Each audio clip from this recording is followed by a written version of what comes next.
વહેલી સવારે એક વિચિત્ર અકસ્માત સર્જાયો હતો। કતારગામ બ્રિજ નીચેથી પસાર થતો એક ટ્રક પિલરની વચ્ચે ફસાઈ ગયો હતો। ટ્રકની ઊંચાઈ અથવા વળાંકના અંદાજમાં ભૂલને કારણે ટ્રક એવી રીતે ફસાઈ ગયો હતો કે માર્ગ પૂરેપૂરો બંધ થઈ ગયો હતો।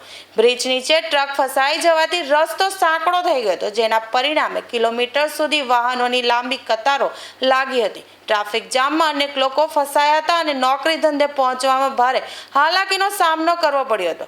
વહેલી સવારે સુરત પરત ફરતી અને શહેરની બહાર જતી બસોનો મોટો જમાવડો કતારગામ વિસ્તારમાં જોવા મળ્યો હતો। સ્થાનિક ટ્રાફિક પોલીસને જાણ કરવામાં આવતા પોલીસે ઘટના સ્થળે પહોંચી ટ્રકને બહાર કાઢવા અને ટ્રાફિક હળવો કરવા માટેની કવાયત હાથ ધરી હતી।